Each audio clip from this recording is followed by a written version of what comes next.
Balikan natin ang nakaraan, hindi lang 100 taon, kundi 10,000 taon na ang nakalipas, noong sobrang lamig ng taglamig na para bang imposible ang mabuhay sa ganoong primitibong kalagayan. Ngayon, tanungin natin ang isang kakaiba pero sobrang importanteng tanong. Paano nga ba nagawa ng mga unang tao na namuhay sa pinakamalamig at pinakamatinding panahon sa kasaysayan ng tao, na makalikha ng pinakamainit na higaan sa buong kasaysayan? Kung medyo matapang yang tanong, hintayin mo lang. Makikita mo ang talino at likse ng ating mga sinaunang ninuno. Hindi lang ito basta-basta mga pabulong o awkward na ungol gamit ang club. Bago tayo magsimula, pwede bang humingi ng maliit na pabor? Mag-subscribe ka sa channel para hindi mo ma-miss ang mga susunod naming paglalakbay sa malalim na nakaraan, at mag-iwan ka rin ng comment kung saan ka sa mundo nakikinig at anong oras na sayo ngayon. Ang saya para sa akin malaman kung nakahiga ka sa kama sa gitna ng gabi, dahan-dahang nilalamon ng antok, o baka naman nakikinig ka sa umaga habang kalahati pa lang ng mundo ang tulog pa rin. Isipin mo nga yan. Sandali lang, ang gabi sa panahon ng yelo. Humahampas ang hangin ng malamig na mga daliri sa mga puno. Nagkakapal ang mga buhawi ng niebe sa bunganga ng yungib, at ang lamig sa labas ay bumabagsak sa antas na makapagpapanginginig kahit sa mga modernong manlalakbay na may high-tech na gamit. Para sa mga unang tao, ang init ay hindi lang para sa ginhawa. Ito ay para sa kaligtasan. Mabilis mag-hypothermia, at kung walang init sa mahabang oras ng dilim, buong grupo ay maaaring mamatay bago sumikat ang araw. Sa ganitong kalagayan, ang makahanap ng paraan para manatiling mainit habang natutulog ay hindi luho lang. Ito ay usapin iyon ng buhay at kamatayan. Kaya nagsimula ang ating mga ninuno na dahan-dahan at matiisin na mag-eksperimento gamit ang mga natural na materyales sa paligid nila. Hindi sila basta-basta natutulog sa malamig na bato na sahig, tulad ng madalas nating iniisip. Gumawa sila, nag-test, at nag-improve hanggang ang kanilang mga kama ay hindi lang mainit, kundi sobrang advanced pa na kayang-kayang makipagsabayan kahit sa mga inaasahan mo mula sa mga taong nabuhay daan-daang libong taon na ang nakalipas. Isa sa pinakakahangahangang bagay tungkol dito ay kung paano tayo nagagulat pa rin ng arkeolohiya, na may maliliit at maseselang pahiwatig na bumubukas ng buong bintana papunta sa mga buhay noong unang panahon. Ang mga siyentipiko na naghuhukay sa mga kuweba sa Africa at Europe ay nakatuklas ng higaan na higit 200,000 taon na ang tanda. Mga patong-patong na pinisil na dahon, damo, at pati abo na sinadyang ikalat sa lupa ang nagpapakita na ang mga unang tao sa kuweba ay hindi pabaya sa pagtulog. Sila ay mapili. Pinipili nila ang mga halaman na nagbibigay ng ginhawa, panangga sa lamig, at sa ilang kaso, nakakabawas ng insekto. Hindi ito basta instinct lang. Ito ay praktikal na kaalaman na pinino at ipinasa pa sa kapag pinag-isipan mo talaga, ibig sabihin, yung pinakaunang higaan sa kasaysayan ng tao, hindi ginawa ng mayayamang hari o ng mga karpintero noong medieval. Ginawa yan ng mga unang tao gamit ang mga simpleng pero matalinong piniling likas na materyales. At dito pa, lalong nagiging interesting, ang mga sinaunang higaan na to hindi lang basta para may malambot na paghihigan.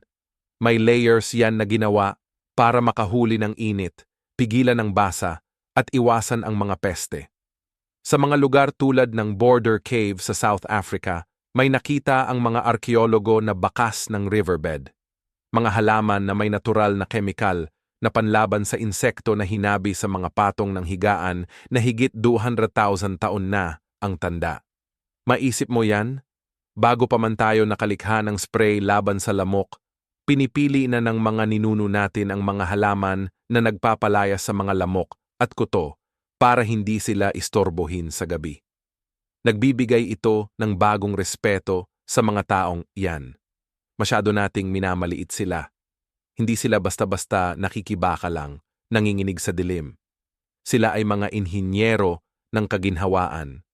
mga unang nag-eksperimento sa siyensya ng pagtulog kahit na wala pa tayong mga fancy na pangalan para dito. Ang pinakaastig sa kwentong to ay yung paraan kung paano tayo direktang nakakakonekta sa kanila.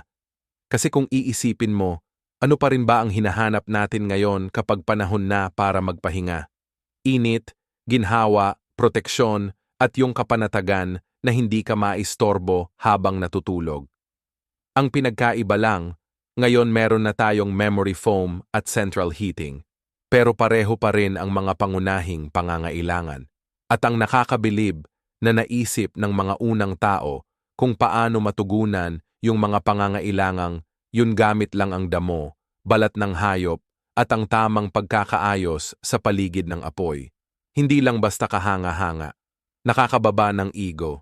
Tuwing nagkukulob tayo sa ilalim ng kumot, nire-reenact natin yung isang gawain na nanggagaling pa sa daan-daang libong taon na ang nakalipas.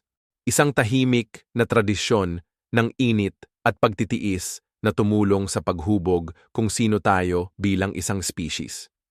Kaya ngayong gabi, habang mas lalo pa nating sinisiyasat ang paksang ito, gusto kong tandaan mo ito. Ang ideya ng kama, ang mismong konsepto ng init at pahinga sa gabi ay isa sa pinakamatandang imbensyon ng tao. Mas matanda pa ito sa pagsusulat, mas matanda pa sa agrikultura, mas matanda pa nga sa ang mga pinta sa kuweba na kadalasan nating naiisip pag pinag-uusapan ang buhay noong unang panahon. At sa pag-unawa kung paano gumawa ang mga sinaunang tao ng pinakamainit na higaan sa kasaysayan, hindi lang natin tinutuklas ang kanilang araw-araw na pakikipagsapalaran, kundi nakakabit din tayo sa isa sa pinakapangkaraniwang karanasan ng tao. Yung pagkurit para matulog ng ligtas at mainit laban sa malawak at misteryosong dilim ng gabi. Simulan natin ang paglalakbay na ito sa pagpasok sa mundong iyon kung saan nagsanib ang talino at survival at kung saan ipinanganak ang unang mga higaan na nagbigay ng ginhawa. Kapag tinanggal natin ang mga romantikong imahen ng mga mangangaso na nakabalot ng balahibo at mga naglalagablab na apoy sa kuweba, makikita natin na ang mga unang higaan ng tao ay hindi mga marangyang likha. Payak lang sila, halos di mapansin ng mga taong dumadaan lang. Mga patong-patong na dahon, damo, at lumot na kalat sa malamig na lupa. Pero sa kanilang kasimplehan, taglay nila ang talino. Isipin mo na nakahiga ka sa hubad na lupa sa taglamig. Ang lamig ay umaakyat. Kinukuha ang init mula sa katawan mo parang magnanakaw sa gabi. Bawat hininga ng basa ay sumisingit sa mga buto at kalamnan, kaya nanginginig ka. Nalaman agad ng mga ninuno natin na para mabuhay, kailangan nilang gumawa ng harang kahit manipis lang sa pagitan nila at sa malamig na lupa. Kaya tinipon nila ang mga bagay na nilikha ng kalikasan, malambot na damo, malalambot na dahon, makapal na lumot mula sa mga aninong bato, at inilagay ito sa ilalim ng kanilang katawan. Sa atin, parang simpleng pagpapakimot lang ito sa camping, pero noong panahon ng yelo, ang maliit na hakbang na ito ang nagbigay ng buhay o kamatayan. Pinatunayan ng mga arkeolohikal na paghuhukay kung gaano ito kaingat na ginawa. Sa mga kuweba sa Afrika at Europa, may natagpo ang mga bakas nito. Nakita ang mga hibla ng halaman na pinagsama-sama at naging banig sa mga patong-patong na lupa na umuabot pa ng 10,000 taon na ang tanda. Ang iba dito ay sobrang ganda ng pagkakapreserve kaya pang tukuyin ng mga mananaliksik kung anong klase ng halaman ang ginamit. Sa isang pambihirang lugar sa South Africa, ipinakita ng microscopic analysis na may halaman na tinatawag na Cryptocarya woody na may mga kemikal na nakakalason sa mga insekto. Sa swerte man, o dahil sa malalim na kaalaman, pinili ng mga unang tao ang mga halaman na hindi lang nagbigay ng init sa kanila, kundi nagprotekta rin laban sa mga peste. Hindi ito basta-basta lang. Sadyang sinadya. Ganun lang. Ngayon, Umaabot tayo sa kulambo or spray laban sa lamok. Pero dati, dahon ang ginagamit nila na natural na may proteksyon. Patunay ito na kahit sa pinakaumpisa pa lang ng paggawa ng higaan, nag-eeksperimento na ang mga tao, nag-aayos, at nag-iimbento sa mga paraang madalas hindi natin napapansin. At ang paglalagay ng layers ay mahalaga. Sinong nakatulog na lang gamit ang isang manipis na kumot sa labas, ang alam na ang init hindi galing sa isang manipis na layer lang. Galing ito sa paglalagay ng maraming layers para makagawa ng mga bulsa ng hangin na humahadlang sa lamig, para hindi lumabas ang init. Hindi man alam ng mga unang tao ang physics ng insulation, naintindihan nila ang prinsipyo dahil sa kanilang karanasan. Sa paglalagay nila ng makakapal na damo, nakagawa sila ng pantakip na kumakapit sa katawan nila at pumoprotekta laban sa basang lupa. Paminsan-minsan, nagwiwisik sila ng abo mula sa apoy sa ilalim ng mga higaan para hindi makaakit ng insekto at para magkaroon ng tuyong base. Habang tumagal, nag-ipon ang mga abo at damo, kaya ngayon may malinaw na bakas ang mga arkeologo kung saan natutulog ang mga pamilya noon. Isipin mo yan, sandali lang. Ang simpleng pagsubok na makatulog ng mahimbing ay nag-iwan ng mga bakas na parang bumubulong pa rin kahit matapos ang daan-daang libong taon, pero higit pa doon ang kwento kaysa sa simpleng pag-survive lang. Ang mga unang higaan na to ay pwedeng praktikal lang noon, pero nakaimpluwensya rin sila sa takbo ng buhay. Sa tulong ng mga higaan, ang pagtulog ay hindi na lang basta pagod na kaya bumagsak, kundi paggawa ng isang lugar para magpahinga. Pinayagan nito ang mga grupo na magsama-sama ng komportable, magbahagi ng init, at patibayin ang samahan. Isang tumpok ng lumot at mga dahon siguro. Hindi ito mukhang glamoroso, pero kapag buong araw kang naghahanap ng hayop sa nagyeyelong lupain, parang langit talaga ang pakiramdam. Yung manipis na patong na naghihiwalay sayo at sa nagyeyelong lupa ang dahilan kung bakit hindi ka gising buong gabi at nakakapagpahinga ka ng todo. At sa mga sandaling yon ng pahinga, gumagaling ang katawan, tumitindi ang isip, at tumitibay ang samahan ng mga tao. Yung mga simpleng higaan ng mga ninuno natin ang naging pundasyon ng kaligtasan. Oo, pero pati na rin ang pundasyon ng kultura. Kasi kung walang tamang pahinga, walang grupo ang uunlad, walang batang lalaki ang lalago, walang nakatatanda. Pwede maggabay. Kung nakakamp ka na at nagising na masakit ang likod mo dahil may bato sa ilalim ng tent, maiintindihan mo kung bakit sobrang importante ng step na to. Hindi naman tanga ang mga unang tao para tiisin yung sakit na minsan ginagawang libangan natin ngayon. Nag-obserba sila, nag-adjust, natutunan nila kung anong mga halaman ang pwedeng gawing malambot na banig, kung alin ang nakakataboy ng mga insekto, at kung alin ang hindi nababasa kahit basa ang yungib. Unti-unti, sa dami ng pagsubok at pagkakamali, naayos nila ang kalikasan para gawing mga higaan na talagang epektibo. Hindi ito tungkol lang yan sa basta-basta paghahagis ng damo. Yun ang pinaka-primitive na agham ng higaan. At kahit ngayon natutulog tayo sa mga kutsyon na may memory foam o coil springs, pareho pa rin ang prinsipyo. Gumawa ng harang, pigilan ng lamig, mas komportabling tulugan, mas mahaba ang buhay. Kaya, ang kwento ng pinakamainit na mga higaan sa kasaysayan ay hindi nagsimula sa mga balat ng hayop, apoy, o mga nakataas na plataporma. Nagsimula yan sa mas simpleng bagay. Nagsimula sa mga dahong tinipon sa liwanag ng apoy, lumot na kiniskis sa lilim ng mga bato, at damong inilapag, maingat sa mga sulok ng kuweba. Nagsimula ito nung unang beses na naisip ng isang paleolitiko na ang pag-survive ay hindi lang tungkol sa pagtagal ng isang gabi, kundi tungkol ito sa paghahanap ng paraan para gawing mas mainit, mas komportable, at mas makatao ang gabi. Mula sa simpleng simula na ito, unti-unting nabuo ang sining ng pagtulog ng mainit at naitatag ang daan patungo sa pinakamainit na higaan sa kasaysayan. Kung may isang bagay na hindi sinasayang ng mga Paleolitiko, iyon ay ang hayop. Kapag matagumpay ang panghuhuli, ibig sabihin nito higit pa sa simpleng niluluto ang karne sa apoy. Ibig sabihin nito ay mga gamit, tali para itali, mga buto para gawing sandata, at higit sa lahat, init. Ang mga balat at balahibo ng hayop ang naging pinakamabisang pantakip sa lamig. Isang biyaya na nagpaligtas sa atin sa pinakamalamig na gabi. Isipin mo na nakahiga ka sa tambak ng damo na maingat na nilatag sa sahig ng kuweba. Mas mainit na ito kaysa sa malamig na bato.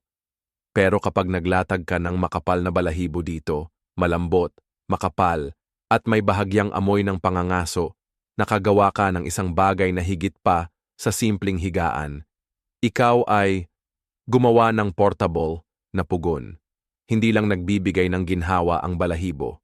Mahusay nitong hinihigop at pinipigil ang init ng katawan. Kahit sa mga modernong pagsubok sa mga balat ng reindeer na tradisyonal na gamit ng mga tao sa Arctic, mas mahusay itong insulasyon kumpara sa karamihan ng synthetic na materyales. Hindi man alam ng mga sinaunang tao ang agham sa likod ng mga hollow na hibla ng buhok o thermal na katangian ng mga balat. Alam nila sa karanasan na ang pagtulog na nakabalot sa balahibo ang nagiging dahilan kung bakit hindi sila nanginginig buong gabi at nakakakuha ng malalim at maayos na tulog. Suportado ito ng mga ebidensya sa arkeolohiya. Ganito to, sa Europe, may ebidensya mula sa mga Neanderthal na lugar na nagpapakita ng malinaw na paggamit ng balat, hindi lang pangdamit, kundi pati na rin panghilamos at pambaba sa lupa. Mga gamit pang scrape. Maraming bato na gamit para linisin at palambutin ang balat na nagpapakita na ang paghahanda ng balat ay isang regular at sinasadyang gawain. May mga scientist pa nga na naniniwala na pinananatili ng mga unang tao ang lambot ng mga balat gamit ang taba ng hayop para maging malambot at hindi tinatabla ng tubig. Isipin mo yung grupo ng mga mangangaso na bumabalik sa kanilang kuweba matapos ang matagumpay na pagpatay ng dambuhalang mammoth. Habang ang iba ay nag-aalaga ng apoy at ang ilan naman ay nagpuputol ng karne, may isang tao na inatasang kuskusin ang mga balat, linisin ito, at ihilera. Inaabot at pinatutuyo ang mga balat, tapos inilalagay ito bilang patungan sa mga damo at dahon. Sa sandaling iyon, ang pag-survive ay nagiging komportable at ang ideya ng kama ay nagiging pamilyar na, hindi nakakaiba. At ang ganda naman ng tanawin noon, isang pamilya na nagkakatipon sa ilalim ng mga balat ng mammoth, mga bata na nakapuesto sa pagitan ng mga magulang. Ang apoy ay pumapailan lang ng mga putok, usok na umaakyat sa mga bitak ng kisame ng kuweba. Hindi lang praktikal ang mga balahibo. May damdamin din yan. Ang init dito ay katumbas ng kaligtasan at ang kaligtasan naman ay nagdudulot ng pagkakabuklod. Ipinapakita ng mga pag-aaral sa mga modernong hunter-gatherer na kapag sabay-sabay natutulog sa iisang kumot, mas tumitibay ang samahan. Malaki ang posibilidad na ganito rin ang naramdaman ng mga ninuno natin. Ang higaan ay hindi lang para sa isang tao. Isa itong pinagsasaluhang lambong ng init kung saan maaaring nagbubulong ng mga kwento, humuhuni ng mga kanta, at umaayon ang tibok ng apoy sa ang ritmo ng mga tinig ng tao na unti-unting nawawala habang natutulog. Ginawang matibay ng mga balat ng hayop ang kukun na ito para kayanin kahit ang pinakamatinding lamig ng yelo. Pero hindi pare-pareho ang mga balat. Mahalaga ang uri ng hayop at alam ito ng mga unang tao. Ang mga balat ng reindeer at pison ay nagbibigay ng makapal na insulasyon, habang ang mga balahibo ng lobo o oso ay pinapahalagahan dahil sa init at tibay. Sa mga malamig na lugar, karaniwan siguro ang paglalagay ng iba't ibang balat ng hayop ng magkakadikit. Parang sinaunang paraan ng pagsusuot ng maraming layer, katulad ng paglagay ng kumot sa ilalim ng punda. Pagsasama-sama ng mga tela para sa pinakakomportableng pakiramdam. Sa totoo lang, may ilang arkeologo na nagsasabi na ang kalidad ng mga balat na ginamit sa higaan ay nagpapakita ng galing at katayuan. Ang isang mangangaso na nakakakuha ng mas malalaking hayop ay hindi lang nagbibigay ng pagkain kundi pati na rin ng marangyang tulog para sa kanyang grupo. Ang pinakamagarang higaan noon ay hindi lang para sa mga hari o pinuno, kundi para sa mga bihasa sa pangangaso na nagdadala ng init at ginhawa sa lahat. Habang tumatagal, naging mas maayos ang proseso ng paghahanda ng mga balat. Mas tumutulis ang mga panghugas. Naging mas maayos ang mga paraan at mas tumagal ang mga balat.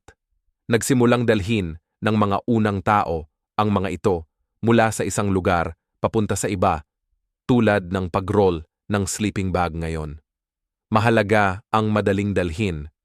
Ang mainit na balat ay hindi lang para sa sahig ng yungib. Pwedeng ikalat ito sa lupa habang naglalakbay, gamitin bilang balabal sa araw at ipilipit bilang higaan sa gabi. Sa ganitong paraan, maraming gamit ang mga balat. Higaan sa gabi, damit sa araw, at gamit sa pag-survive palagi. Hindi matatawaran ang talino dito. Isipin mo nga. Dala-dala ang init ng tahanan kahit saan ka magpunta sa anyo ng isang mabigat na balat ng hayop.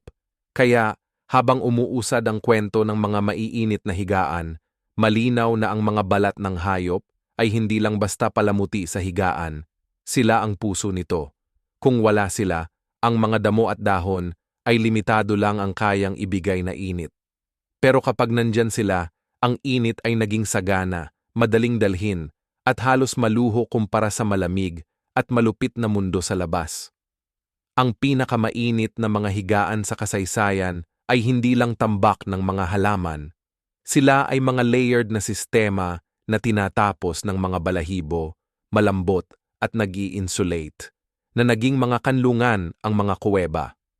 Sa mga balahibong iyon, naging malabo na ang pagitan ng pag-survive at kaginhawaan, at doon na naitatag ng matibay ang pundasyon ng tinatawag nating kultura ng pagtulog. Bago pa man dumating ang mga kumot at duvet, bago pa ang mga unan at kutsyon, nandyan na ang mga balat ng hayop, malinaw na patunay ng kakayahan ng tao na mag-adapt, maging malikhain, at ang pangkalahatang hangaring matulog ng mainit. Nang makuha na ang unang mga patong ng damo at balahibo, may isa pang problema na palaging sumasalubong sa paghahanap ng mga sinaunang tao ng mainit na tulugan. Tulog. Ang lupa mismo, malamig, basa, at buhay sa mga insekto. Ang lupa ay pwedeng maging kalaban din gaya ng nagyeyelong hangin sa labas. Ang mga banig at balat lang ang kayang gawin laban sa halong tubig na sumisingit mula sa lupa o lamig ng batong sahig. Sa isang punto, siguro napagtanto ng mga unang tao na ang pinakamabisang paraan para makatakas sa ganitong alanganin ay hindi lang basta maglagay ng banig sa lupa, kundi umangat mula rito. Isang ideya na sobrang obvious na sa atin ngayon, karaniwang nakataas ang mga kama. Kaya minsan nakakalimutan natin na dati-rati, hindi ganun. Ito ay malaking pagbabago sa pamumuhay ng tao. Nagsimulang mag-eksperimento ang mga unang tao gamit ang simpleng mga plataporma, mga kahoy na sanga na inilagay sa mga suporta, siguro mga bato na ginamit bilang pang-angkla para makagawa ng mga simpleng nakataas na frame na nag-angat ng higaan mula sa basang lupa. Sa maliit na gawaing ito ng paggawa, hindi lang nila pinabuti ang ginhawa, binago nila ng todo ang paraan ng pagtulog. May ebidensya ng mga ganitong nakataas na lugar, tulugan mula sa ilang mga archaeological site. Sa Star Car, sa England, isang megalitikong lugar na tinatayang 10,000 taon na ang tanda, natuklasan ng mga mananaliksik. Mga kahoy na plataporma na ginawa ng mahusay, hindi lang bilang daanan, kundi posibleng ginamit din bilang higaan. May mga lumang palatandaan pa na nagsasabing pareho ang Neanderthals at Homo sapiens na gumagawa ng mababang bangko na tulugan gamit ang kahoy at bato. Maraming gamit ang mga platapormang ito. Pinoprotektahan nila ang natutulog sa lamig ng lupa, pinananatiling malinis at tuyo ang higaan at nagbibigay ng kaunting kaligtasan laban sa mga gumagapang na peste. Sa mga kuweba kung saan nababasa at nabubulok ang mga halamang higaan dahil sa kahalumigmigan, ang pagtataas nito ng ilang pulgada mula sa lupa ay malaking tulong na. Pag-isipin mo na nakahiga ka sa malambot na tambak ng lumot tapos gigising ka na basa dahil sa hamog o tumutulo na tubig. Naayos ng nakataas na frame yan na nagpapakita na hindi lang basta nakikipagsapalaran ang mga unang tao. Pinapaganda nila ang paligid para mas komportable. Hindi doon nagtapos ang talino nila. Mas naging madali rin ang pagtulog malapit sa apoy dahil sa mga nakataas na higaan. Sa sahig na bato, pwedeng kumalat ang abo at mga baga sa higaan, na delikado lalo na kung may balat at damo na gamit. Pero dahil sa kahoy na patungan, naging mas ligtas ito. Ang higaan ay inilagay ng mas ligtas, tamang-tama ang layo sa apoy, para mahuli ang init pero hindi masunog. May mga arkeologo pa nga na nagsasabing ang mga nakataas na higaan ay nagpapabuti ng daloy ng usok kasi kapag mas mataas sa loob ng yungib, mas kaunti ang exposure sa basa at usok na karaniwang nasa mababang bahagi. Sa aksidente man o sadyang ginawa, ang mga platapormang ito ay nagdagdag ng ginhawa na halos katulad na ng modernong konsepto ng bahay. Sa may nakataas na higaan, hindi na lang yungib ang naging tirahan. Ito ay nagiging organisadong lugar na may kanya-kanyang bahagi para matulog, kumain at magtrabaho. Isa pang interesting na detalye ay yung paraan kung paano ang mga nakaangat na estruktura ay malamang na nagbigay ng pakiramdam ng pagkakakilanlan at kaayusan sa loob ng grupo. Parang ngayon na inaayos ng mga tao ang kanilang kama o pinipili ang sariling tulugan, malamang na may kanya-kanyang lugar ang bawat isa sa grupo. Pwedeng yung matanda ay natutulog malapit sa apoy, habang yung mga bata at nanay ay ligtas na nakatabi sa gitna.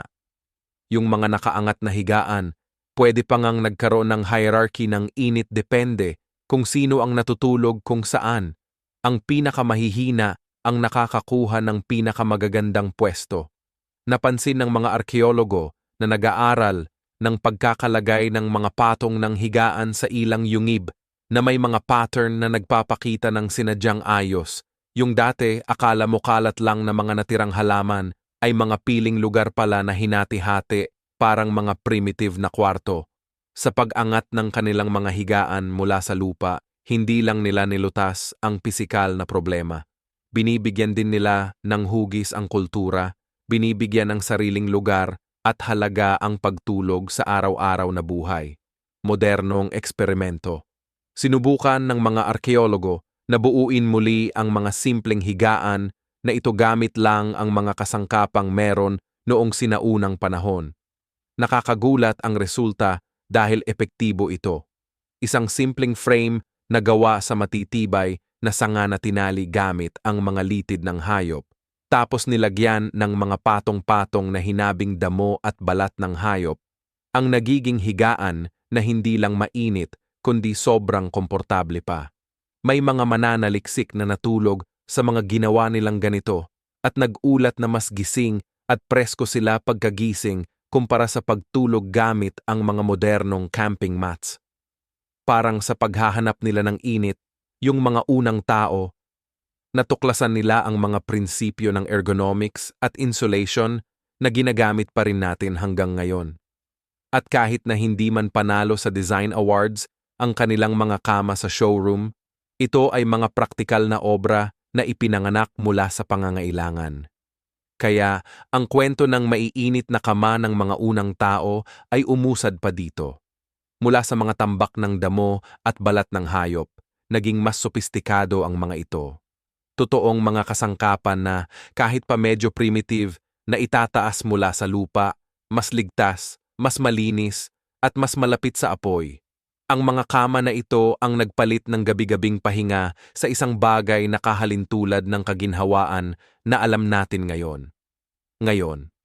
At sa bawat pag-unlad, hindi lang init ang nakuha ng mga unang tao, kundi pati ang kakayahang mangarap, gumaling at harapin ang malupit na mundo sa labas ng kanilang mga kuweba ng may bagong lakas. Ang pinakamainit na higaan sa kasaysayan ay hindi basta-basta nangyari. Unti-unti itong ginawa, patong-patong, mula sa pagmamasid, pagkamalikhain at walang tigil na hangarin ng tao na gawing hindi lang matiis ang buhay, kundi mas maganda pa. Madalas ituring ang apoy bilang pinakamahalagang imbensyon noong sinaunang panahon ng tao at tama nga. Nagbigay ito ng liwanag sa kadiliman, proteksyon, laban sa mga mandaragit at paraan para lutuin ang pagkain para maging mas ligtas at mas masustansya. Pero kapag lumapit tayo sa tahimik na oras ng gabi, pagkatapos ng panghuhuli at ang mga pader ng kuweba ay nagliliwanag ng kulay kahel, nagbigay ang apoy ng isang bagay na kasing halaga rin. Init habang natutulog. Sa mga mahabang gabi ng panahon ng yelo kung kailan ang temperatura ay maaaring bumagsak ng sobra sa nagyayelo, ang higaan na gawa sa damo at balat ng hayop ay may limitasyon lang. Ang totoong sikreto ng pinakamainit na gabi noong sinaunang panahon ay ang pagsasama ng higaan at apoy. Ang paraan. Natuto ang mga unang tao na ayusin ang kanilang tulugan, kaya ang liwanag ng mga naglalagablab na uling ay naging parang di nakikitang kumot. Hindi lang pangpatay ng lamig ang apoy. Bahagi ito mismo ng higaan, tahimik na kasama sa mga oras na pinakamahina ang katawan.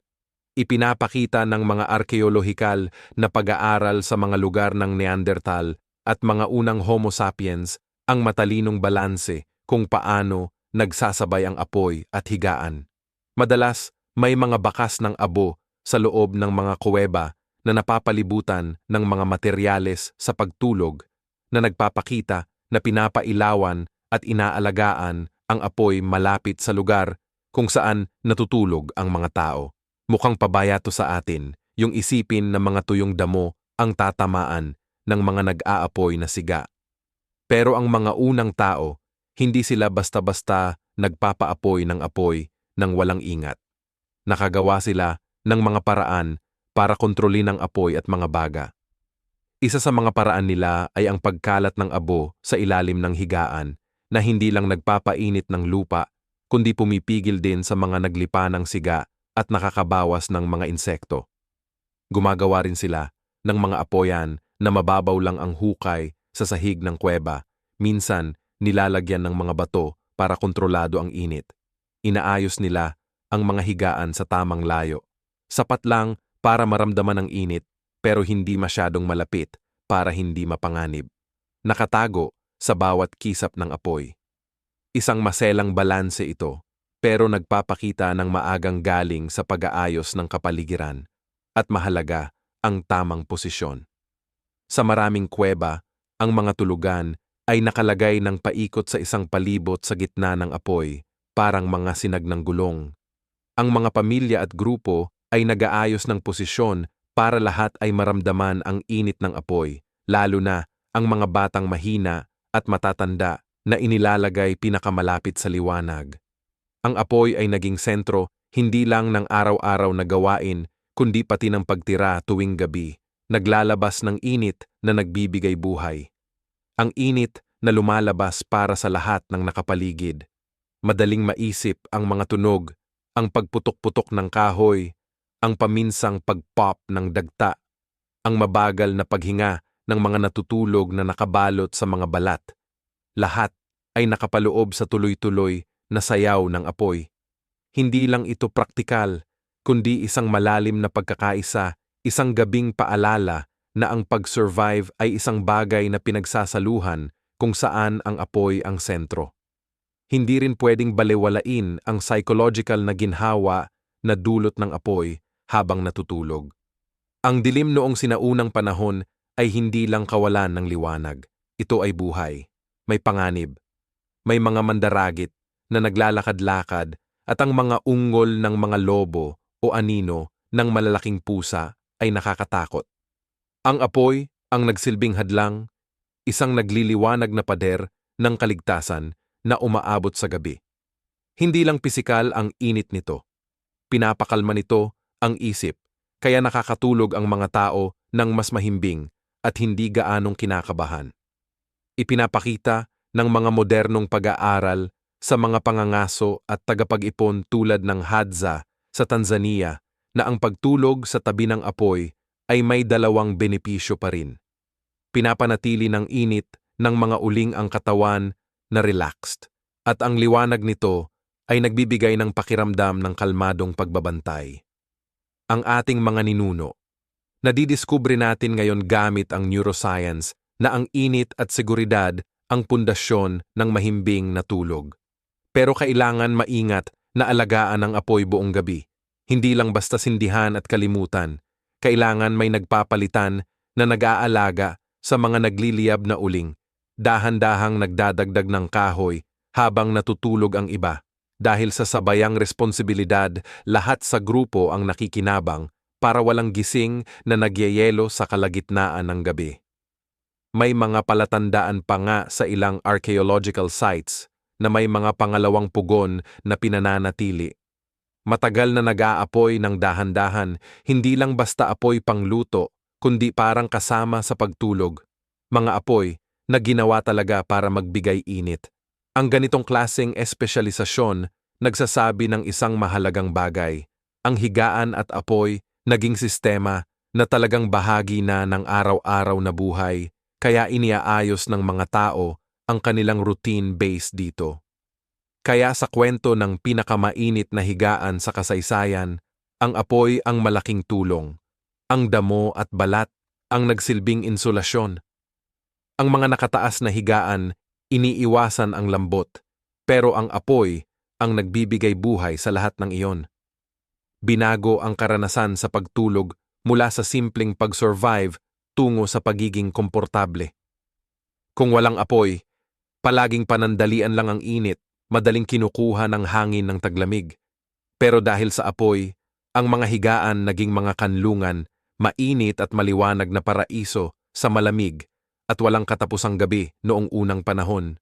Kapag iniisip natin ang mga modernong kwarto natin na may central heating at malambot na ilaw, magandang alalahanin na ang ganitong nakaka-relax na pakiramdam ay nagsimula pa sa mga kuweba libu-libong taon na ang nakalipas, kung saan sumasayaw ang liwanag ng apoy sa mga bato at damang-dama ang init.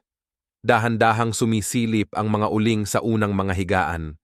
Kahit gaano kahalaga ang init para makaligtas sa malamig na gabi ng yelo, hindi ito ang tanging hadlang para makatulog ng maayos. Ang sinaunang mundo ay puno ng mga nilalang na gumagalaw, bumubugso, at gumagapang na walang pakialam sa pagod ng tao. Isipin mo na nakahiga ka na sa maingat mong inayos na damo at balahibo, nagpapahinga habang pinapainit ka ng apoy, tapos gisingin ka ng mga makating insekto o mas masahol pa ng garapata na sumisirit sa balat mo. Para sa mga unang tao, ang pagpigil sa mga peste ay hindi basta-basta. Isang usapin ito ng kaluwalhatian, isang laban para mabuhay. Kayang magdala ng sakit ang mga insekto, pwede silang sumira sa higaan at agawin ang mahahalagang oras ng mahimbing na tulog. Ang kahanga-hanga, hindi basta tinanggap ng mga ninuno natin ang ganitong kapalaran. Lumaban sila gamit ang talino, ginawa nilang parang unang laboratorio ng pest control ang kanilang mga higaan at ang mga materyales na pinili nila ay hindi basta-basta lang. Ipinapakita ng ebidensyang arkeolohikal, lalo na mula sa kilalang border cave sa South Africa, ang isang nakakabilib na detalye. Sinadya ng mga unang tao na pumili ng mga halaman na may katangiang pang-repellent ng mga insekto para ilagay sa kanilang higaan. Natuklasan ng mga mananaliksik na nag-aral ng mga labi ng halaman na higit 200,000 taon na ang tanda ang mga bakas ng cryptocar wood eye, isang halaman na may kemikal na nakakalason sa mga lamok at iba pang peste, Hindi ito basta-basta lang. Hindi karaniwang kinakain ang mga halamang ito, kaya malinaw na may ibang dahilan kung bakit ito kinokolekta. Sa madaling salita, naintindihan na ng mga sinaunang tao ang isang primitive pero epektibong natural na insecticide. Hindi na nila kailangan ng spray o lambat. May sarili silang botika ng mga halaman at marunong silang gamitin yon. Iyang klaseng alam sa kalikasan, bihira nating bigyan ng kredito. Sobrang alam nila kung aling mga halaman ang nagbibigay ginhawa at alin ang problema. Mahalaga rin ang abo. Pagkatapos masunog, hindi sinasayang ang natirang abo.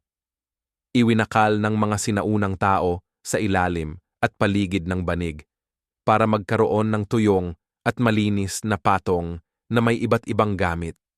Tinutulungan ng abo na sumipsip ng moisture, kaya hindi gaanong gusto ng mga insekto ang lugar. Pinipigilan nitong abo ang mga gumagapang na peste tulad ng mga garapata at pulgas. Hanggang ngayon, kilala ang abo na nakakapuksa ng mga insekto at nakakabawas ng amoy. Noong unang panahon, ang kulay abo na pulbos na ito ay parang invisible ay nakalasag. Kapag nakita ng mga arkeologo ang mga patong ng higaan na may halong abo, ibig sabihin ginagawa nila ito ng sinasadya at sistematiko. Hindi ito basta kalat lang na resulta ng apoy. Parte ito ng disenyo para sa mainit at malinis na tulugan. Hindi hiwalay ang apoy at higaan na mga teknolohiya. Pinagsama ito para maging kumpleto. Sistema ng init at proteksyon. Ang pagbibigay pansin sa kalinisan at pagkontrol ng mga peste ay malaki ang epekto sa kalusugan. Ang pagtulog sa mga higaan na walang insekto at may insulasyon ay nangangahulugang mas kaunting impeksyon, mas kaunting kagat at mas kaunting paggising sa gabi. Sa isang kapaligiran kung saan mahalaga ang bawat patak ng enerhiya para manligaw, mag-ipon, o tumakbo mula sa mga mandaragit. Ang makatulog ng mahimbing ay isang kalamangan sa pag-survive. Ang batang tulog ng mahimbing nang walang palaging insekto na nakakainis ay batang mas malamang na maging malakas. Ang matandang nagpapahinga ng maayos ng walang ang impeksyon mula sa peste ay isang matanda na kayang magbahagi ng karunungan kinabukasan. Sa isang paraan, ang mga higaan ng mga unang tao ay hindi lang tungkol sa personal na ginhawa. Ito ay para mapanatili ang kalusugan ng buong grupo. Ang pinakamainit na higaan ang pinakamalinis din, parang tahimik na lugar ng laban kontra sa mga mikrobyong kalaban na banta sa buhay noong unang panahon. Nakakakumbaba isipin kung gaano kalalim ang pag-iisip na inilaan sa mga paghahandang ito gabi-gabi. Hindi pwedeng magpalpak ang mga unang tao. Nangongolekta sila ng lumot at dahon tapos hinalo nila ito sa mga halamang nakakabawas ng mga insekto. Pinahiran nila ng abo sa tamang lugar para manatiling tuyo at malinis ang higaan. Inayos nila ang posisyon ng apoy para ang usok ay sapat lang para takutin ang mga lumilipad na insekto. Pero hindi naman sobra para makahilo ang natutulog. Lahat to nangyari nang walang naisulat na gabay o laboratoryong pagsubok, puro pagmamasid lang, pagsubok at pagkakamali, at pagpapasa ng kaalaman mula henerasyon sa henerasyon. At ang katotohanang may mga bakas pa rin ng mga gawaing ito sa mga sediment ng kuweba ngayon ay patunay kung gaano ito katyaga at consistent. Sadyang pinag-isipan talaga nila. Kaya pag naisip natin ang pinakamainit na higaan sa kasaysayan, hindi lang dapat tayo mag-imagine ng mga balahibo at apoy. Dapat isipin natin ang mga higaan na parang layered na parang recipe na ginawa ng mga taong talagang nakakaintindi ng kanilang paligid. Ang higaan ng mga unang tao ay hindi lang tambak ng mga halaman. Isa itong maingat na system na ginawa para sa init, kalusugan at kapanatagan ng isip. Apoy sa ilalim, mga halamang gamot sa gitna, balat sa ibabaw, at apoy malapit lang. Ang resulta, hindi lang init laban sa lamig, kundi proteksyon din laban sa mga insekto. nanlilisik, di nakikitang mundo na pwedeng gawing kapighatian ang pahinga. At dito sa tahimik na digmaan laban sa mga peste, makikita natin ang isa sa pinakalinaw na patunay ng talino ng tao. Ang pagkaunawa na ang tunay na ginhawa ay hindi lang tungkol sa init, kundi sa kalayaan mula sa istorbo. Bahagi rin ito ng kwento kung paano nilikha ng mga taong kuweba ang pinakamainit na higaan sa kasaysayan. Sa malaking bahagi ng kasaysayan, inakala ng mga tao na ang mga taong kuweba ay namumuhay ng magaspang, nakahiga diretsyo sa sahig ng kuweba, at ang mga balahibo ay basta na lang inilapag sa ilalim nila. Wala talagang kahawig ang uri ng higaan na kilala natin ngayon. Pero nagsimulang magsalita ang lupa ng ibang kwento. Maingat na sinusuri ng mga arkeologo ang mga patong-patong na lupa, natuklasan nila ang mga pino at delikadong bakas na nakatago ng daan-daang libong taon. Piniga na hibla ng halaman, mga labi ng abo, mga mahihinang bakas ng banig na hinabi. Hindi ito basta-basta kalat lang. Mga multo ito ng mga higaan na maingat na ginawa at napreserba ng swerte sa loob ng mga kuweba. Ang mga natuklasan ay sobrang kahanga-hanga kaya napilitang pag-isipan ng mga siyentipiko. Baguhin ang ilang bahagi ng kasaysayan ng tao. Ang pinakamainit na higaan ay hindi lang basta ideyang makata. Totoo ito, at ang mga natitirang labi nito ay patuloy na bumubulong sa atin sa napakahabang agos ng panahon. Isa sa mga pinakakamangha-manghang tuklas ay mula sa Border Cave sa South Africa, kung saan natuklasan ng mga mananaliksik ang mga patong ng higaan na higit 200,000 taon na ang tanda. Isipin mo yon. Habang karamihan sa mundo ay akala pa na bagong imbensyon lang ang kama, ang mga unang tao na sa kuweba ay nakahiga na sa maingat na inayos na mga banig na gawa sa damo at dahon. Pinag-aralan pa ito gamit ang mikroskopyo at lumabas na hindi ito basta-basta tambak ng mga halaman. May mga halamang pang-alis langaw tulad ng cryptocarya na sinadyang piliin dahil sa proteksyon na naibibigay nito. Sa ilalim ng higaan, may mga patong ng abo na nagpapakita na regular nililinis at pinapalitan ng mga unang tao ang kanilang tulugan. Malamang sinusunog ang mga lumang banig at ginagamit ang abo bilang tuyo at malinis na patungan. Hindi ito basta-basta nakaligtas lang sila. Ito ay pag-aalaga, kalinisan at pagpaplano. Isang sinaunang sistema ng pag-aayos ng bahay na gumana ng husto, kaya naiwan ang bakas nito para makita natin kahit ilang libong taon na ang nakalipas. Mamaya na, may mga iba pang lugar na may ganitong mga kwento. Sa Israel, mga 23,000 taon na ang nakakalipas. Nakakita ang mga arkeologo ng mga bakas ng hinabing mga damo sa lupa. Patunay ito ng mga banig na ginamit pang tulugan na matagal nang nawala pero naiwan ang mga pattern.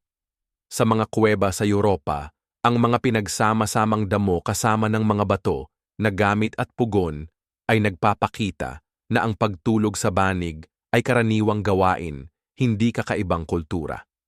Kahit sa mga lugar ng Neanderthal na dati akala ng iba ay mga mabagsik at walang iniisip, may mga natagpo ang halaman, mga labi at palatandaan ng higaan na sumasalungat sa mga lumang stereotype.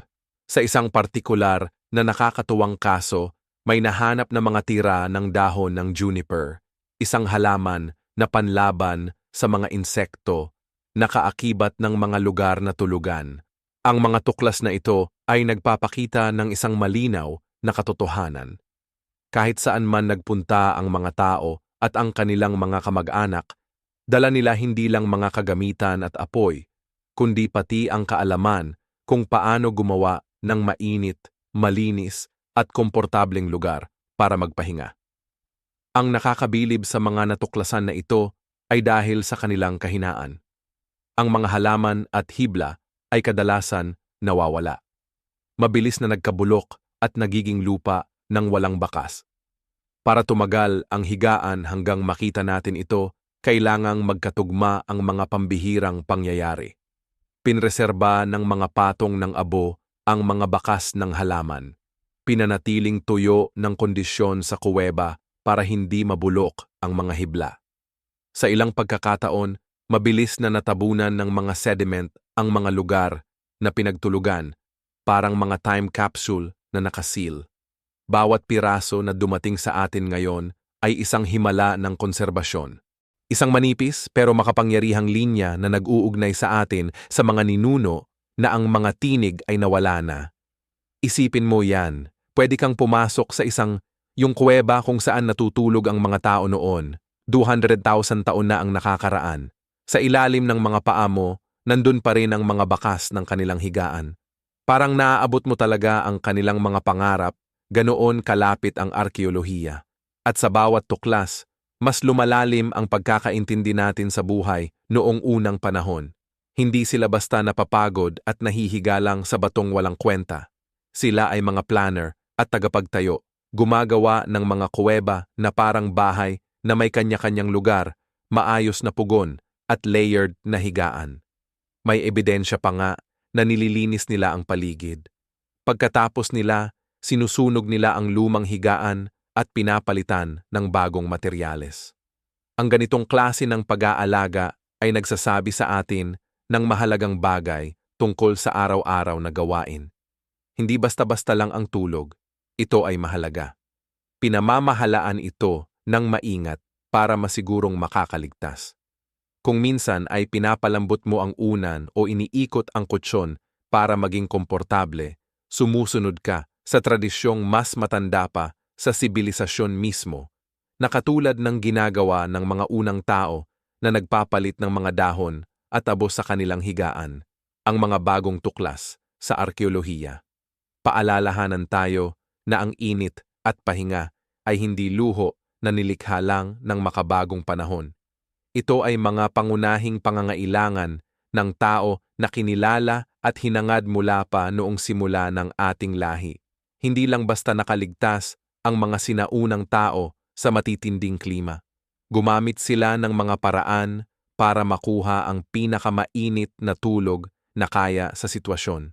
Bawat natirang banig na damo, bawat higaan na may abo ay tahimik na patunay ng kanilang tiyaga at talino.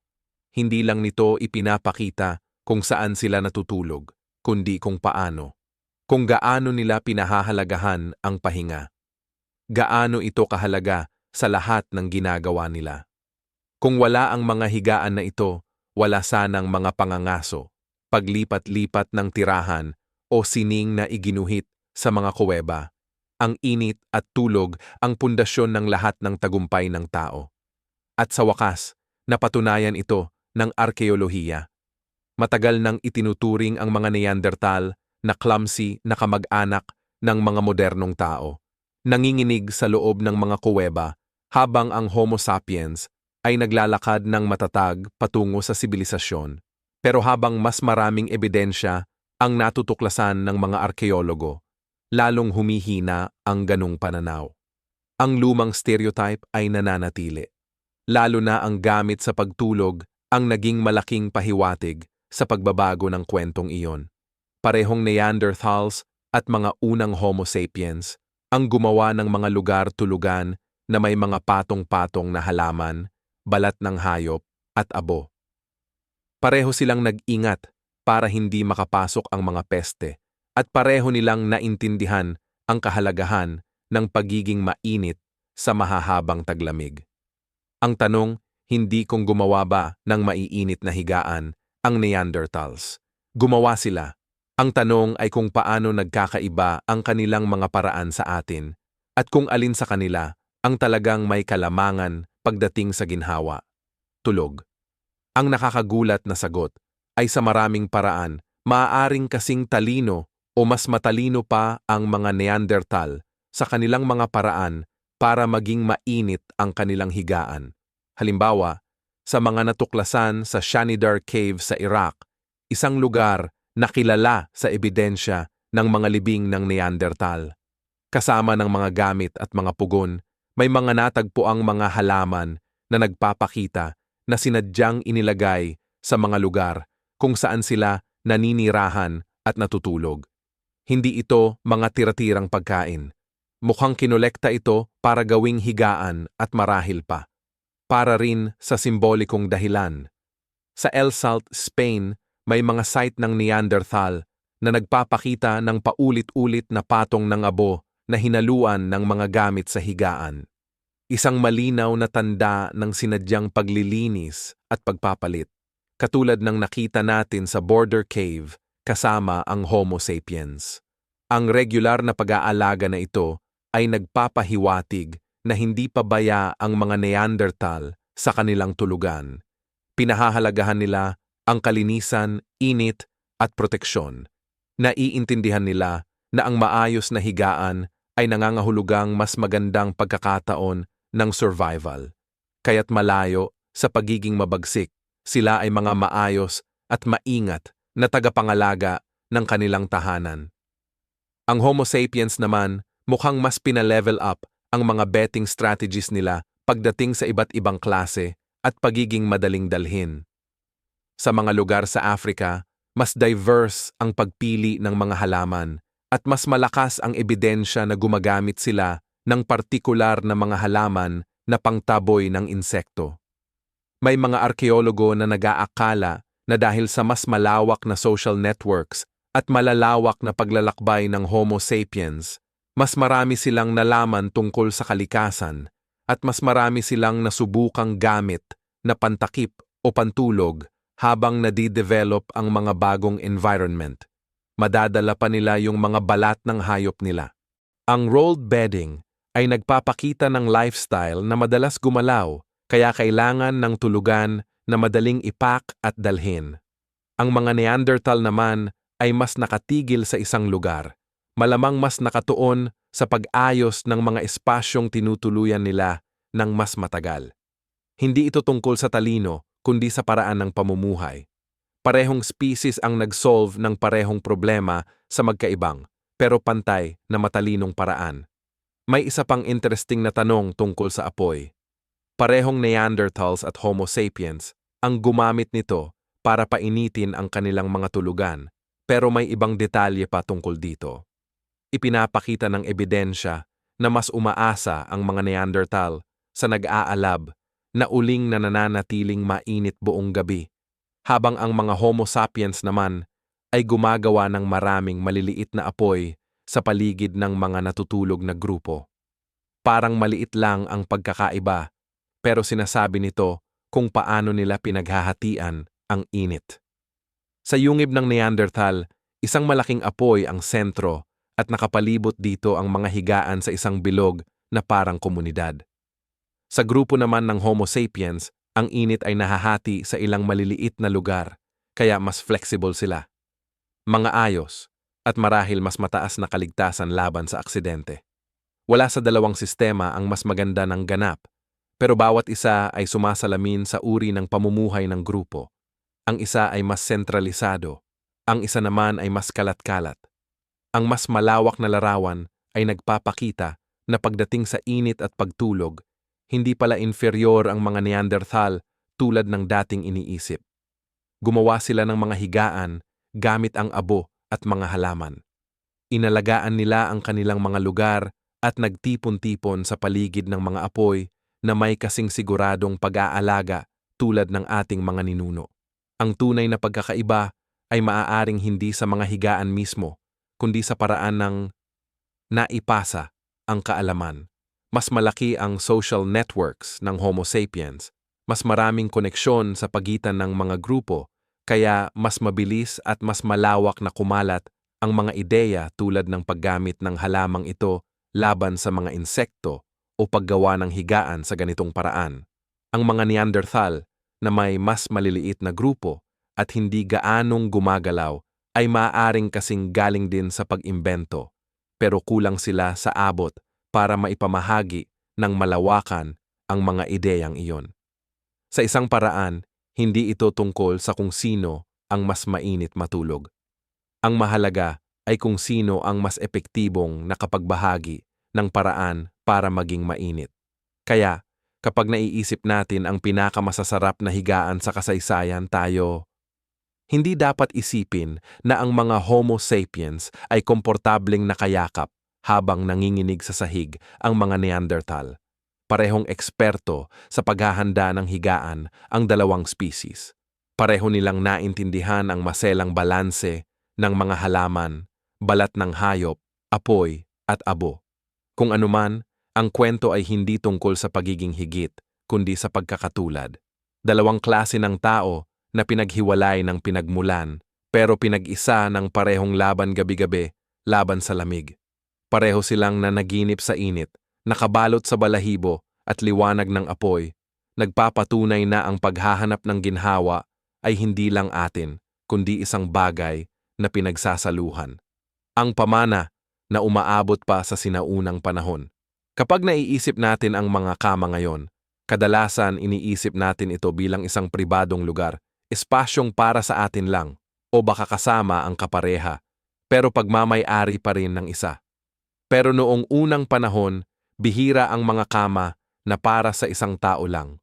Kadalasan, ito ay pinagsasaluhang lugar kung saan nagtatagpo ang init, seguridad, at mga ugnayang panlipunan. Ang pagtulog ng magkakasama ay hindi lang basta praktikal. Isa itong paraan ng pagpapakita ng pagiging kabilang, ng pagiging bahagi ng isang grupo na magkakasamang lumalaban para mabuhay. Mga lugar na nahukay ng mga arkeologo. Ipinapakita na ang mga higaan ay kadalasang magkakatabi, hindi kalat-kalat, na nagpapahiwatig na ang mga unang tao sa kuweba ay maingat na nag-aayos ng kanilang sarili sa mga grupo kaysa basta-basta lang nakakalat sa buong sahig ng kuweba. Ang ganitong pagsasama-sama ay may mahalagang ibig sabihin. Ang pagtulog ay hindi lang para sa pahinga ng katawan, kundi para rin sa pagkakaisa ng grupo at posibleng may kaugnayan sa ritual depende sa kung sino ang natutulog sa ang parte. Isipin mo ang mga bilog o kalahating bilog na ayos ng mga higaan sa paligid ng mga apoy na nakita sa maraming kuweba. Ang mga ayos na ito ay nagpapahiwatig na ang mga pamilya o grupo ay nakaayos ng ganoon. Nagpapalapit sa isa't isa, mga matatanda malapit sa apoy, mga bata ligtas na nakaikot sa gitna, at mga mas malalakas na mga ngaso, posibleng nasa labas na bahagi. Ang ayos na ito ay may dalawang layunin. Naiibahagi ng maayos ang init at napoprotektahan ang mga mahihina mula sa lamig at panganib. Ang higaan ay hindi lang para sa sarili, kundi parang isang kolektibong kulungan. At sa kulungang iyon, nabubuo ang tiwala. Ang pagsasalo ng tulog ng magkakalapit ay nangangailangan ng pagkakaintindihan sa isa't isa. Pinapalakas ang samahan at pinapawi ang alitan. Ang paghiga sa tabi ng iba. May isang tao sa gabi na nagpapahayag sa pinakamahina niyang kalagayan na pinagkakatiwalaan mo siya para alalayan ka at panatilihing ligtas. Ang pagtitiwalang to gabi-gabi ang nagpatibay sa ugnayan ng mga tao, kasing tibay ng kahit anong panghuhuli o ritual. Pero baka ang pag-aayos ng mga tulugan ay hindi lang basta praktikal.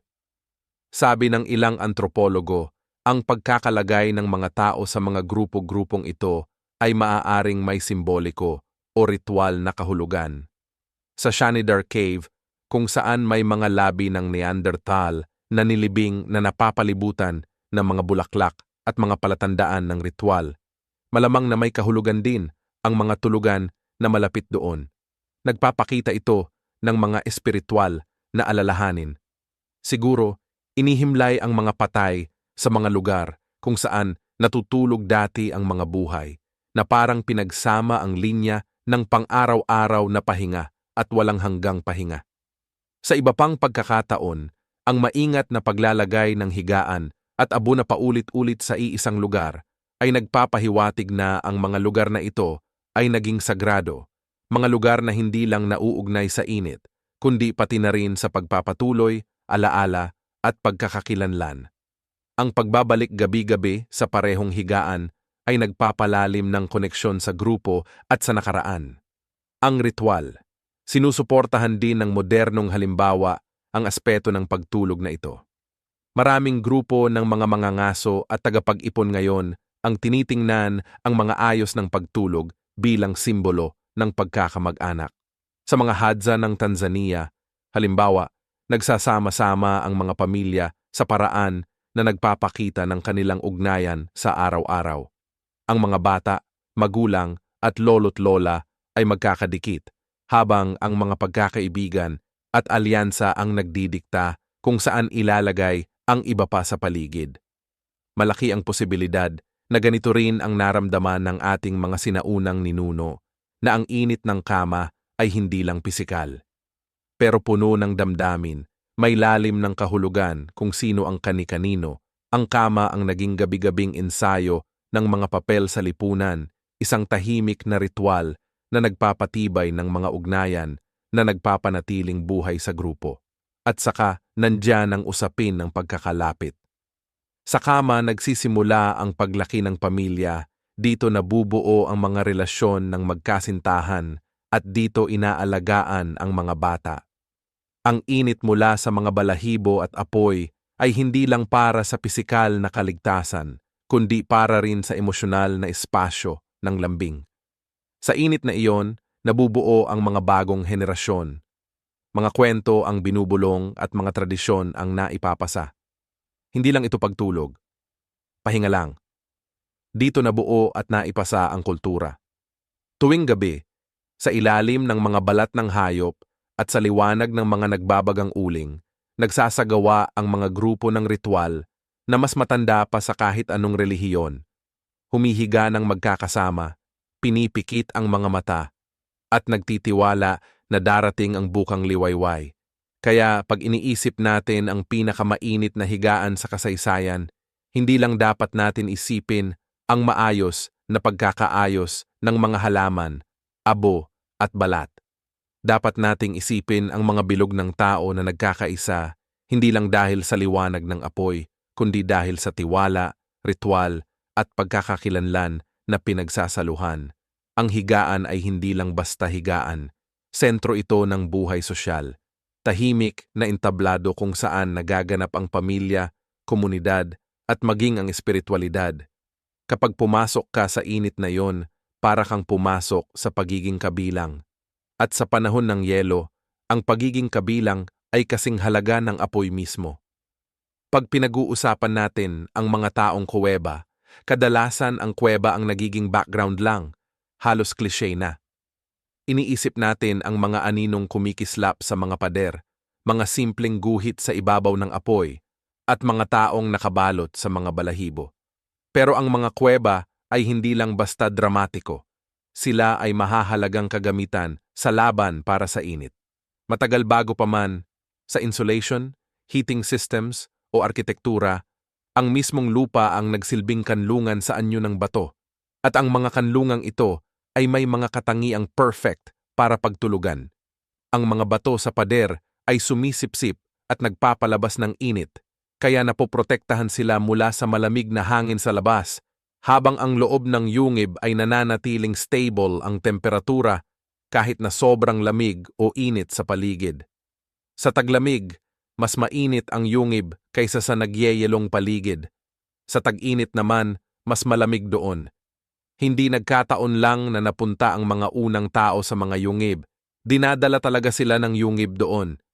Dahil sa instinct para mabuhay, na-realize nila na ang mga natural na istruktura na ito ang unang hakbang para makagawa ng pinakamainit at pinakakomportabling higaan sa kasaysayan. Ang mga arkeolohikal na pag-aaral sa mga kuweba mula France hanggang South Africa ay nagpapakita ng pare-parehong pattern. Hindi basta-basta pinipili ang mga lugar para matulugan sa loob ng kuweba, kundi maingat na pinipili base sa layout nito. Iniiwasan ng mga grupo ang mga pasukan na may hangin na malamig. Sa halip, mas gusto nila ang mga sulok, mga nakalubog na kwarto, o mga lugar malapit sa mga natural na bato na nakakapit ng init. Ang mga apoy naman ay inilalagay sa tamang posisyon. Madalas sa gitnang parte ng kuweba kung saan nakakalabas ang usok sa mga siwang o butas, habang ang init ay kumakalat palabas. Nilalagay nila malapit lang ang mga higaan, sapat na lapit para maramdaman ang init, pero hindi sobra para hindi makaistorbo ang mga baga o usok sa pagtulog. Ipinapakita ng ganitong ayos na may alam talaga ang mga unang tao sa daloy ng hangin at temperatura sa loob ng kanilang tirahan. Parang inayos nila ang paligid nila ng maingat, katulad ng pag-aayos natin ng muwebles ngayon. Hindi sila basta nakatira lang sa kuweba. Para silang mga arkitekto na gumagamit. Ginagamit ang natural na katangian para mas mapaganda ang ginhawa ng kanilang higaan. Ang tunog sa loob ng kuweba ay may maliit na papel din sa init at seguridad. Iba ang paglaganap ng tunog sa loob ng mga batong pader, kaya naririnig ng mga natutulog ang pagputok ng apoy, paggalaw ng paligid, o kahit ang unggol ng mandaragit sa labas ng mas malinaw. Mahalaga yan. Kapag alam nilang malapit ang panganib, mabilis silang magigising para protektahan ang sarili nang hindi nagkakalat sa lamig. Sa ganitong paraan, hindi lang basta pananggalang sa panahon ang mga kuweba. Nakapagbigay ito ng proteksyong pang-isip, yung pakiramdam na may ligtas na hangganan sa pagitan ng loob at labas. Ang humiga sa banig ng lumot at balat sa loob ng kuweba, habang mahina ang liwanag ng apoy na kumikislap sa mga dingding, ay nagbibigay ng kakaibang pakiramdam ng seguridad na hindi kayang ibigay ng mga silong na bukas sa hangin. Dahil sa seguridad na iyon, mas malalim at mas mainit ang tulog, pero hindi pare-pareho ang mga kuweba, at hindi lahat ay komportable. May ilan na basa dahil sa tumutulo na tubig at malamig na hangin na nananatili sa sahig. Mayroon namang masikip sa mga hindi pantay na bato o sobrang dilim kaya hindi praktikal gamitin. Natuto ang mga unang tao na mag-adjust, naglalagay ng dagdag na damo o dahon sa higaan kapag basa ang paligid, itinaas ang mga patungan kapag tumatagas ang tubig sa lupa, at gumagamit ng abo para matuyo ang kanilang tulugan. Minsan, nililipat pa nila ang higaan depende sa panahon, lapit sa pasukan kapag mainit at lumalayo papasok ng kuweba kapag taglamig. Ipinapakita ng pagiging adaptable nila na sobrang alam nila ang kanilang kapaligiran. Hindi lang sila basta mga taong nakatira sa kuweba. Sila ay maingat na tagapangalaga ng kuweba, na nag-aayos at nagbabago nito ayon sa kanilang pangangailangan. Inaayos nila ang loob ng kuweba para umangkop sa pangangailangan ng init, kaligtasan, at kaginhawaan. Nakakatuwang isipin na may ilang kuweba na nagpapakita ng palatandaan ng matagalang paninirahan, kung saan paulit-ulit na pinalitan at nire-renew ang mga higaan sa iisang lugar sa loob ng maraming siglo. Muli, ang Border Cave ang nagpapakita ng ganitong klase ng tuloy-tuloy na paggamit, na may mga abo at mga tanim na nakalagay na parang mga pahina ng isang libro. Bawat patong ay kumakatawan sa di mabilang na gabing puno ng init at tulog, mga pamilyang pumapasok at lumalabas, mga henerasyong nagpapahinga sa parehong lugar. Nakakababa ng loob isipin na isang lugar lang sa loob ng kuweba ang maaaring naging tahanan ng mga pangarap ng daan-daang tao sa loob ng 1,000 taon. Bawat isa'y nagdadagdag ng bagong damo sa luma, naglalagay ng sariwang balat ng hayop at pinananatiling buhay ang tradisyon. Sa ganitong paraan, ang mga yungib ay naging higit pa sa simpleng silungan. Naging tahanan sila, imbakan ng mga alaala at tahimik na saksi sa pag-usbong ng ginhawa ng tao. Kaya sa kwento ng pinakamainit na higaan sa kasaysayan, karapat-dapat na magkaroon ng sariling kabanata ang mga yungib. Hindi sila simpleng backdrop lang, kundi aktibong kasama. Ang kanilang mga pader na bato ang unang sistema ng insulasyon na nalaman ng sangkatauhan. Sa loob, dumadami ang init, apoy. Naging mas ligtas at naging mas malinis at komportable ang higaan. Ang higaan ng isang unang tao ay hindi lang tambak ng mga halaman at balat ng hayop. Bahagi ito ng mas malawak na sistema, hinubog ng liwanag ng apoy, inayos sa mga bilog ng pamilya, at pinoprotektahan ng humihingang bato ng mga kuweba. Ang ipikit ang mga mata sa ganung lugar na nakabalot sa balahibo, nakikinig sa alingaw-ngaw ng hangin na pinatigil ng bato, ay parang nakakaranas ng init at kaligtasan na nagpapahintulot mabuhay at marahil nagpapasarap pa ng tulog. Isa sa mga pinakakapanapanabik. Isang paraan para maintindihan natin ang talino ng mga unang tao ay hindi lang sa paghuhukay ng mga bakas ng kanilang higaan, kundi sa muling paggawa nito.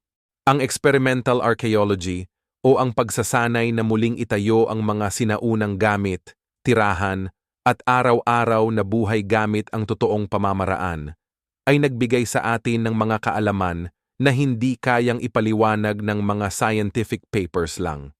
Iba ang tingnan ang maliliit na bakas ng damo o abo sa ilalim ng microscope sa lab, at iba naman ang magtipon ng damo, ipunin ito sa loob ng kuweba, at matulog doon ng gabing iyon, na may balahibong hayop lang pangtabon.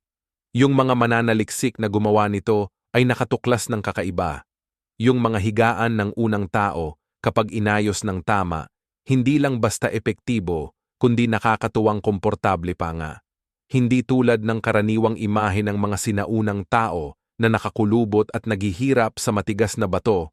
Ang totoo, yung mga higaan nila pwedeng pantapat ang init at ginhawa sa mga modernong gamit sa camping. Sa mga lugar sa Europa at Africa, may mga arkeologo na gumawa ng mga higaan base sa mga halaman na natagpuan sa mga hukay. Ginagamit ang damo, mga tangkay ng mga damo, at mga patong ng abo bilang pundasyon, tapos nilalagay ang mga balat ng hayop sa ibabaw. Unti-unti nilang binuo ang mga estruktura. Napag-alaman nila na kapag nagpatong-patong ka ng mga halaman ng sapat na kapal, mga kalahating metro, nakakagawa ito ng isang malambot at insulating na banig. Ang mga pinipiling patong ay nakakakulong ng hangin, kaya hindi ka diretsyong nakahiga sa malamig na lupa at pantay ang hatian ng bigat. May mga mananaliksik na nagsabi na parang primitive mattress ito, mas malambot kaysa inaasahan at mas komportable kaysa sa paghiga sa bato.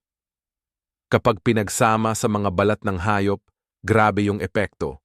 Ang init na naiipon ay sobrang epektibo.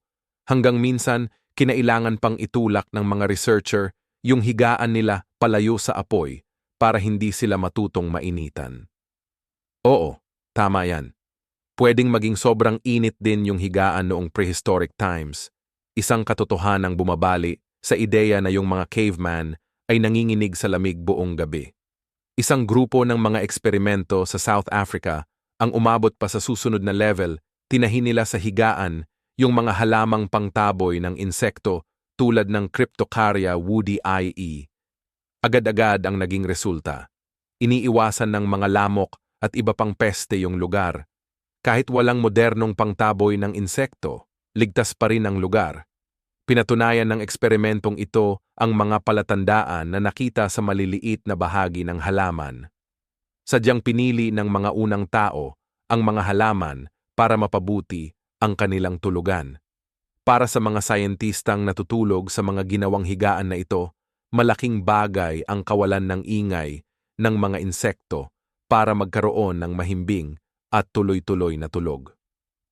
May isa pang participant na nagsabi, nagising siya na parang sobrang relaxed at presko, na parang ang kombinasyon ng natural na amoy, init, at matibay na suporta ang dahilan. Nagawa nito na parang therapy ang dating. Lumalabas na yung tinatawag nating primitive pala ay sobrang na-develop na talaga through maraming pagsubok at kamalian sa loob ng maraming henerasyon. Sinubukan din yung paggamit ng apoy kasama ng mga higaan na ito. Sa paglalagay ng higaan, malapit sa kontroladong mga siga ng apoy at paglagay ng abo sa ilalim, nirecord ng mga mananaliksik yung pattern ng init na makikita sa mga sinaunang kuweba. Hindi lang insulasyon yung papel ng abo, kundi nagsisilbi rin itong pananggalang para hindi madaling mag-apoy yung mga higaan dahil sa mga nagkakalat na mga simoy ng apoy. Natuklasan ng mga modernong tagasubok na kapag maayos ang pagsindi ng apoy kasama ng tamang higaan, ay nakagawa ng tulugan na pwedeng manatiling mainit buong gabi, kahit pa bumaba ang temperatura sa labas hanggang halos nagyeyelo. Grabe ito, ikinagulat nito ang maraming siyentipiko. Madalas nating iniisip na ang buhay noong unang panahon ay malamig at mahirap. Pero pinapakita ng mga eksperimento na to na kung maayos ang ayos, pwedeng naging komportable pa nga ang tulog ng mga unang tao kahit pa medyo marangya pa ito para sa kanila. Higit pa sa init at ginhawa, may isa pang nakakabilib na nalaman sa mga ito. Epekto sa damdamin ng mga ganitong lugar. Ang mga arkeologo na nagpalipas ng gabi sa mga kuweba gamit ang mga inayos na higaan ay nag-ulat ng pakiramdam ng kapayapaan na parang niyayakap ng mga natural na materyales, ang amoy ng mga halamang gamot na humahalo sa usok ng kahoy at ang tunog ng apoy na umaalingaw-ngaw sa mga bato. Sa mundong kung saan madalas na nag-iisa ang mga modernong kama natin, ang mga pagsasama-sama sa pagtulog na ito ay nagbigay ng pakiramdam ng pagkakaisa kahit pa sa gawain ng pananaliksik.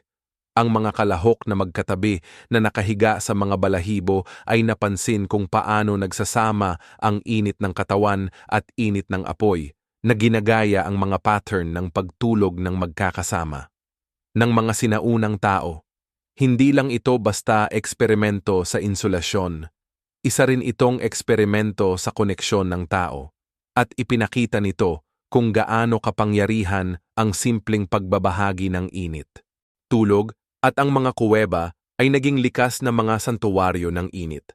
Nakita namin kung paano nagsasama-sama ang buong pamilya sa mga bilog ng tiwala, paano pinoprotektahan ang mga bata sa gitna ng grupo. At kahit sa pinakamatinding klima ng Siberia o Europe noong panahon ng yelo, nakagawa ang mga tao ng init gamit lang ang mga likas na yaman ng kalikasan. Ang pinakamainit na higaan sa kasaysayan ay hindi luho. Ito ang mga lifeline na nagdala sa sangkatauhan pasulong. Pero may mas malalim pa kaming natuklasan. Hindi lang tungkol sa mga higaan ang mga ito. Init. Tungkol ito sa pagkakaugnay. Tungkol ito sa gabi-gabing ritual ng pagtitipon-tipon, pagpapatibay ng samahan, at paglikha ng pakiramdam ng tahanan sa mundong walang kasiguraduhan. Tungkol ito sa pagmamahal na naipapakita sa pamamagitan ng proteksyon, mga magulang na yumayakap sa mga anak, mga nakatatanda na pinararangalan sa pamamagitan ng aliw, mga mangangaso na nagbabantay sa tabi ng apoy. Tungkol din ito sa mga pangarap, yung klase ng malalim at nakakapagpagaling na tulog na nagpapalago ng imahinasyon, nagbubunga ng mga alamat, at nagpapalago ng kultura. Sa init ng mga higaan na iyon, ang sangkatauhan ay hindi makasurvive lang. Naging sarili niya yon. Bawat patong ng lumot, bawat kislap ng apoy, bawat pinaghawakang balahibo, parte lahat ng kwento kung paano tayo naging tayo. At sa isang paraan, wala talagang nagbago. Tingnan mo ang kama mo ngayong gabi. Makikita mo ang bakas ng mga unang tao sa bawat unan, bawat kumot, bawat kutsyon, sa pagkakaayos ng mga kumot, sa taas ng kama, sa pest control, sa kalinisan. Lahat yan ay sinimulan pa sa mga kuweba bago pa man ang sibilisasyon. Yung ginhawa na nararamdaman mo kapag tinakpan mo sarili mo ng kumot, hindi yan moderno. Yan ay matagal na to. Isa tong tradisyon na umuugat pa sa daan-daang libong taon na ang nakalipas. Kapag unti-unti kang natutulog, nakakubli sa init, inuulit mo lang ang ritual na pinahusay ng mga Neanderthal at Homo sapiens sa mga kuweba na may ilaw ng apoy habang binabantayan sila ng kanilang pamilya. Ang kama mo ay ang kahalili ng kanila at dito mo nararanasan ang isang walang hanggang bagay, ang pangkalahatang paghahanap ng tao ng ginhawa, init at kapayapaan. Kaya habang nakahiga ka ngayon, baka nakikinig sa katahimikan ng sarili mong kwarto o kalahating lulubog na sa tulog. Bago ka matulog, tandaan mo na bahagi ka ng isang mahabang kwento. Wala na yung higaan ng mga sinaunang tao, pero buhay pa rin sa atin ang kaalamang iniwan nila. Nandito tayo dahil naisip nila kung paano labanan ang lamig, paano makapahinga sa mundong gustong palamigin sila. Nangarap sila para makapangarap tayo. Nahanap nila ang ginhawa para maipasa natin ito. Bawat gabing mainit ang tulog mo ay regalo mula sa kanilang talino. Yan ang tunay na pamana ng pinakamainit na higaan sa kasaysayan. Kahit ngayon sa iba't ibang lugar, libu-libong taon na ang lumipas, nandito pa rin sila kasama natin. At gusto kong pasalamatan ka sa pagsama sa akin sa paglalakbay na ito. Kung narating mo pa ito, naglakad ka na sa mga kuweba, nakapulupot sa mga balahibo, at napanood mo kung paano kumikindat ang apoy sa mga batong pader sa imahinasyon mo. Sana, may natutunan ka na bago, isang bagay na nakakagulat, isang bagay na nagpaparamdam sa'yo na mas konektado ka sa mga taong nauna sa atin. At kung nakikinig ka habang nakahiga sa kama, sana nararamdaman mo rin ang init na yon na siguro naramdaman nila, ligtas at nakahilom sa gabi. Bago tayo mag-good night, gusto kong malaman kung anong parte ng kwentong ito ang pinaka-nakagulat sa'yo. Yung mga halamang panlaban sa mga insekto, yung mga nakataas na plataporma, o yung mga pangkat-pangkat na tulugan, i-share mo sa comments kasi bahagi rin ng kwento ang mga saloobin mo.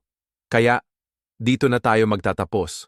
Salamat sa pagsama, sa pakikinig, at sa pag-imagine kasama ako ng pinakamainit na higaan sa kasaysayan. Kung nagustuhan mo ang biyahe na ito, huwag kalimutang mag-subscribe para sa iba pang kwento mula sa malalim na nakaraan. At saan ka man, kahit gabi man o umaga, kahit antok ka na o gising pa, sana dala mo palagi ang paalala na ang tao ay palaging naghahanap ng ginhawa at laging nakakahanap ng paraan para magkaroon ng init kahit na sobrang lamig ng gabi. Magpahinga ka ng maayos, matulog ng mainit, at naway maging kasing tatag ng mga unang pangarap na bumulong sa mga kuweba noon ang mga panaginip mo ngayong gabi. Gabi na.